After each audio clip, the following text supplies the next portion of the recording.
Hello students, class 10th में हम arithmetic progression topic पढ़ रहे थे। जिस टॉपिक में आपने सीक्वेंस, सीरीज, प्रोग्रेशन के बारे में पढ़ा, अर्थमेटिक प्रोग्रेशन कैसे पहचानते हैं या अर्थमेटिक प्रोग्रेशन क्या होता है उसके बारे में पढ़ा। आज हम उसकी एक्सरसाइज पढ़ने जा रहे हैं। तो आज एक्सरसाइज का पहला क्वेश्चन देखिए। क्वेश्चन है in which of the following situations does the list of numbers involve makes an arithmetic progression and why? कौन सी ऐसी परिस्थितियां हैं कि जो आपको क्वेश्चन में दी गई हैं उनसे कोई नंबर अर्थमेटिक प्रोग्रेशन बनाता है और क्यों? देखिए, अर्थमेटिक प्रोग्रेशन का नियम क्या था कि हर एक नंबर के बीच के जो डिफरेंस होगा, मीन्स कोई आपको एक सीक्वेंस दिया गया होगा और हर एक सीक्वेंस के हर एक नंबर के बीच का जो डिफरेंस होगा वो हर जगह क्या होगा, इक्वल होगा। तो यहाँ पर भी यही चीज हमको बतानी है और चेक करना है कौन सा अर्थमेटिक प्रोग्रेशन है और कौन सा नहीं है। तो देखिए, पहला क्वेश्चन है the taxi fare after each kilometre. जो टैक्सी का किराया है वो प्रत्येक किलोमीटर के बाद when the fare is 50 rupees for the first kilometer, जबकि पहले जो किलोमीटर मतलब 1 किलोमीटर जो गया है उसका टैक्सी फेयर कितना है, 15 रुपए।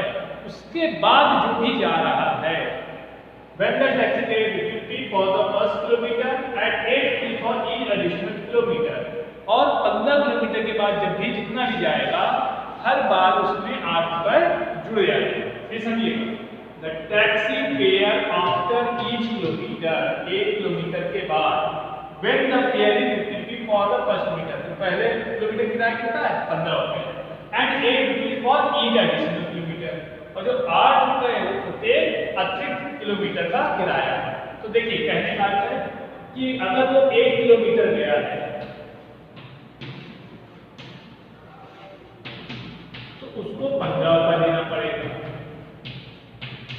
अगर वो 2 किलोमीटर जाएगा तो 15 रुपए तो उसका फिक्स चार्ज है प्लस 8 रुपए और देना पड़ेगा, तो उसे देना पड़ेगा 23 रुपीज। इसके बाद अगर वो 30 किलोमीटर जाता है तो 15 रुपए का फिक्स चार्ज है plus 2 into 8 mean 15 plus 16 31 rupees. ऐसे ही अगर वो 4 किलोमीटर जाता है तो 4 किलोमीटर के लिए 15 रुपए तो फिक्स हो गया प्लस 3 इंटू 8 तो 15 प्लस 24 39 मीन्स पहले किलोमीटर के लिए उसको 15 रुपए तो फिक्स कर दिया गया और अगले किलोमीटर जब जाएगा तो 15 रुपए के बाद जितना भी जाएगा पर किलोमीटर 8 रुपए बढ़ता जाएगा। तो 2 किलोमीटर के लिए 15 रुपए तो फिक्स है प्लस 8 23 रुपीज हो गया। 3 किलोमीटर 15 प्लस 2 इंटू 8 2 किलोमीटर बढ़ गया ना। 1 किलोमीटर तो किराया 15 हो गए और बचे कितने, 2 किलोमीटर। 2 किलोमीटर मतलब 2 गुणे 8 तो मल्टीप्लाई 8 16 कितना हुआ, 31 रुपीज हो गया। ऐसे ही 15 किलोमीटर फिक्स हो गया पहले 4 किलोमीटर के लिए और फिर 3 इंटू 8। कहने का मतलब है कि फेयर जो आएगा वो क्या आएगा, 50 रुपीज और 23 rupees 31 rupees 39 rupees and so on. Means कहने का है कि आप अगर ध्यान से देखें तो हर एक अमाउंट के बीच का जो डिफरेंस है वो क्या है, इक्वल है। कैसे इक्वल है कि हर एक के बीच में 8 रुपए का डिफरेंस आ रहा है। तो देखिए डिफरेंस 23 माइनस 15 8 रुपीज आएगा। 31 माइनस 23 यहाँ कितना है, 8 रुपीज आ रहा है। 39 माइनस 31 यहाँ पे कितना आ रहा है, 8 रुपीज। मीन्स हर एक अमाउंट के बीच का डिफरेंस कितना है, 8 रुपए। So it is a arithmetic progression. So it is a arithmetic progression। क्यों प्रोग्रेशन है, क्योंकि यहाँ पर एक रूल्स लिखा गया है। क्या लिखा गया है कि पहले मैथमेटिकल रूल क्या कह रहा है कि पहले किलोमीटर का जो अमाउंट है वो 15 रुपए है और उसके बाद जितना भी एक्स्ट्रा आप किलोमीटर जाएंगे तो पर किलोमीटर 8 रुपए आपसे अलग लिया जाए। देख लीजिए। अब बेटा देखिए इसका सेकंड पार्ट क्या है? The amount of air present in a cylinder when a vacuum pump removes 1/4 of the air remaining in the cylinder at a time.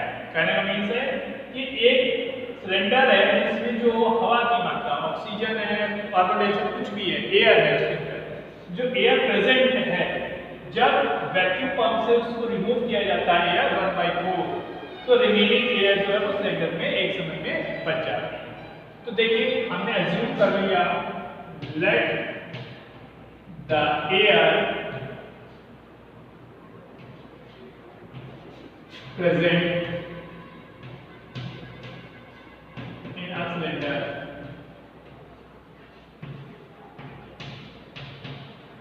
Equal to x unit. मान लेते हैं जो सिलेंडर में एयर भरी है कितनी है, x यूनिट है। इसके बाद देखिए एयर प्रेजेंट है इसमें, फिर रिमेनिंग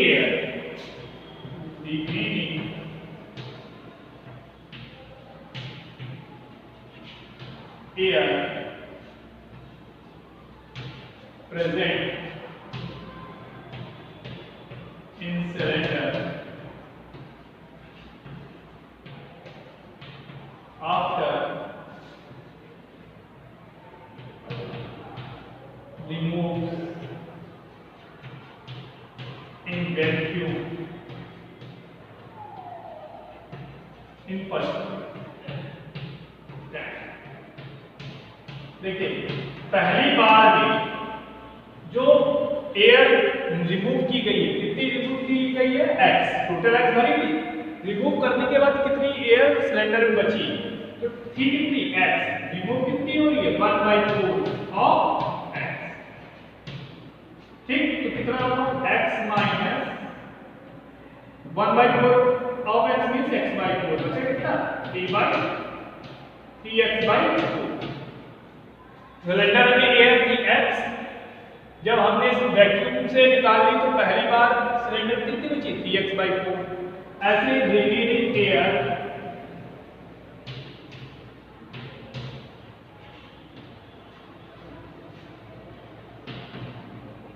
इन सिलेंडर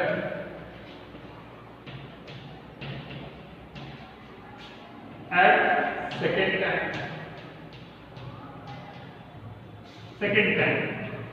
दूसरी बार कितनी बची, तो बची कितनी 3x/4, माइनस करेंगे 1/4 ऑफ 3x/4। तो देखिए 3x/4 माइनस 3x/16, एलसीएम लेंगे, एलसीएम कितना आएगा 16, तो 4 3 जा 12x माइनस 3x 9x/16। तो ध्यान से देखिए पहले कितनी सिलेंडर में थी एयर, x यूनिट सिलेंडर में भरी थी, उसमें से हमने 1/4 निकाल दिया है ना, कि the amount of air present in a cylinder when a vacuum pump remove 1/4 of the air, 1/4 निकाल दिया गया, remaining in the cylinder at time. तो एक ही बची हुई जो गैस है वो क्या एक समय में भरी हुई, तो हमने सिलेंडर में से x यूनिट एयर भरी थी और 1/4 निकाल दी, तो बची कितनी 3x/4। इसका 1/4 निकाल दिया तो बचा 9x/16। सो एयर थी कितनी x, अब कितनी दूसरी फर्स्ट टाइम कितनी थी 3x/4, सेकंड टाइम में 9x/16। अगर हम ध्यान से देखें तो हमें दिखाई देगा कि जो फर्स्ट टाइम में एयर थी 3x थी और दूसरी टाइम में 3x/4, ऐसे बढ़ती चली जाएगी। तो इसका अर्थ है, ध्यान समझिएगा, अगर कॉमन डिफरेंस निकालें 3x/4 माइनस x तो आपको मिलेगा माइनस का x/4। 9x/16 में से आप 3x/4 सेपरेट करेंगे तो 4 3 जा 4 4 3 12 माइनस का 3x/16। तो देखिए दोनों के डिफरेंस इक्वल नहीं आ रहे हैं, और जब दोनों के डिफरेंस इक्वल नहीं आ रहे हैं तो क्या कहेंगे, so it is not N eighty, not an. फिर समझिए, पहले स्टेटमेंट में x यूनिट भरी थी, हमने वैक्यूम से 1/4 निकाली तो बची कितनी, x minus 1/4 of x, 3x/4। अब 3x/4 में से हमने 1/4 वैक्यूम से द्वारा निकाल ली गई तो कितनी बची, 9x/16। तो अब इसका मतलब है इन दोनों के बीच में और इन दोनों के बीच में डिफरेंस क्या होना चाहिए, इक्वल होना चाहिए। हमने 3x/4 में से x सब्ट्रैक्ट किया, एलसीएम आएगा 4 और x में से 3x सब्ट्रैक्ट हुआ -x/4। यहाँ है 9x/16, इससे 3x/4 सब्ट्रैक्ट कर दिया तो देखिए 4 3 12, 9 3 12 माइनस 3x/16, दोनों ही डिफरेंस अलग अलग है, so it is not an AP.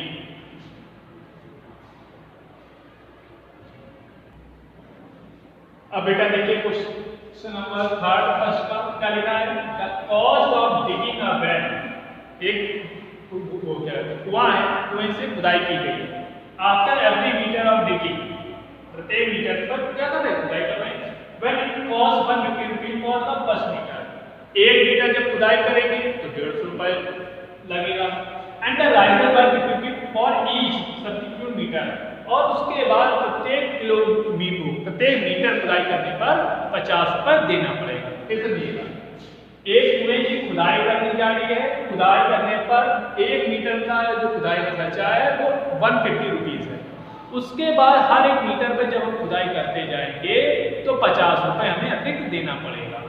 तो हमने लिखा कॉस्ट ऑफ डिगिंग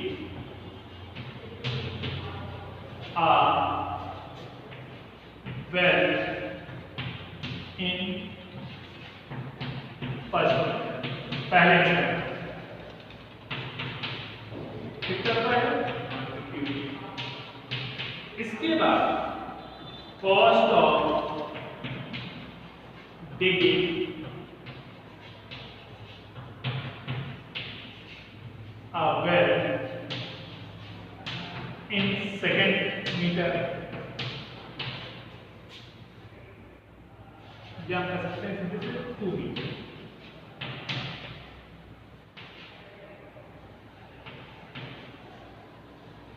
तो कितना होगा, 150 तो फिक्स था और 50 रुपीज और देना पड़ेगा, कितना हुआ 200, 200 रुपये देना पड़ेगा।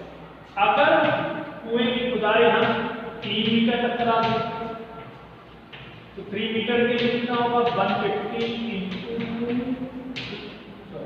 150 प्लस 2 इंटू 50, तो 150 प्लस 100 250 रुपीज, 250 रुपये देना पड़ेगा। इसका मतलब है द कॉस्ट ऑफ डिगिंग, खुदाई खर्चा कितना है, कैसे, मतलब अगर हम 1 मीटर खोदते हैं तो हमको 150 रुपये देना, 2 मीटर में जाएंगे तो 200, 3 मीटर में जाएंगे 250 एंड सो ऑन, इसी तरह बढ़ता जाए। हमने देखा कि अगर दूसरे अमाउंट में से पहले वाले अमाउंट को सब्ट्रैक्ट करें तो 50 रुपीज आता है, और थर्ड अमाउंट में से हम सेकंड अमाउंट सब्ट्रैक्ट करेंगे तो कितना आ रहा है, 50 रुपीज आ रहा है। मींस दोनों के बीच का जो डिफरेंस है, हर एक एलिमेंट के बीच का डिफरेंस है वो कितना रुपए का चल रहा है, 50 रुपीज का। सो इट इज एंड कैसी सीरीज होगी, कैसा प्रोग्रेशन होगा, अरिथमेटिक प्रोग्रेशन। फिर समझिएगा, जब पहले मीटर की खुदाई करते हैं तो 150 रुपीज लगता है, और उसके बाद जितने भी मीटर खुदाई करेंगे तो पर मीटर 50 रुपीज एक्स्ट्रा दिया जाएगा। तो पहले मीटर की जो अमाउंट है, कॉस्ट है, वो 150 रुपीज है, दूसरे मीटर के लिए 150 50 ऐड करा 100 आया, फिर तीसरे मीटर पे 150 प्लस 2 मीटर एक्स्ट्रा बढ़ गया तो 2 × 50 250 रुपीज आया। हमने डिफरेंस देखा हर एक नंबर के बीच का, वो कितने का चल रहा है, 50 रुपीज का। और अरिथमेटिक प्रोग्रेशन में यही होता है कि हर एक नंबर के बीच का कॉमन डिफरेंस क्या होगा, इक्वल होगा, देयरफॉर 80 हो जाएगा।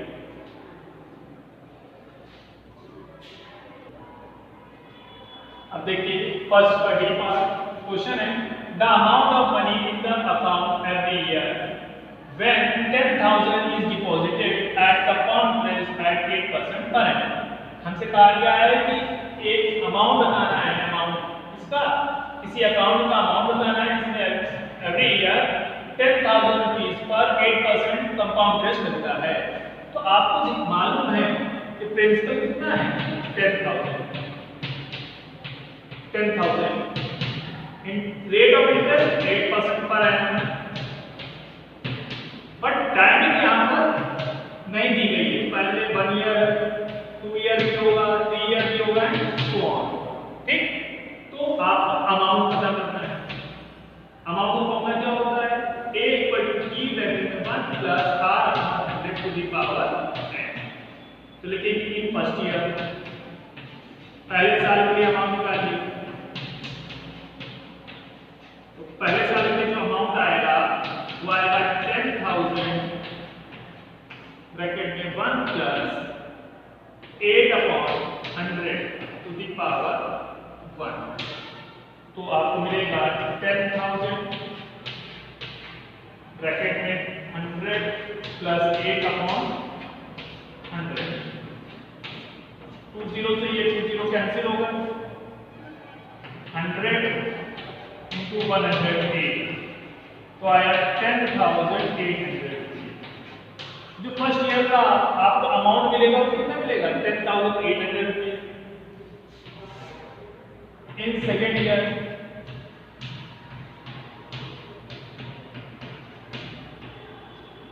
तो सेकेंड ईयर के टाइम क्या हो जाएगा 2 ईयर हो जाएगा, अमाउंट हो जाएगा p bracket 10,000 bracket 1 plus 8/100 to the power 2। तो 10,000 यहाँ आएगा 108/100 होल स्क्वायर। तो 10,000 into 108/100 into 108/100। ये देखिए 2 to 4 वो 0 से कैंसिल हो गए, 108 into 108 मल्टीप्लाई कर देते हैं 108 into 108 8 8 64 0 0 0 8 0 1 4 6 7 16। तो देखिए आया 108 into 108 का आ गया 11,664 रुपीज। मीन्स पहले ईयर का जो अमाउंट आया वो 10,800, दूसरी ईयर का 11,664 11,664। तो इंटरेस्ट इन फर्स्ट ईयर तो पहले साल का कितना इंटरेस्ट मिलेगा 10,800 अमाउंट का, प्रिंसिपल का 10,000 सेपरेट करेंगे तो 800 रुपीज आएगा। इंटरेस्ट इन सेकेंड ईयर तो सेकेंड ईयर में इंटरेस्ट निकालना है तो 11,664 माइनस 10,800 सेपरेट करिए तो 864। देखिए दोनों का जो इंटरेस्ट रेट है वो अलग अलग आ रहा है, और अगर इंटरेस्ट अलग अलग आ रहा है then it is not an A, वो एक ही। देखिए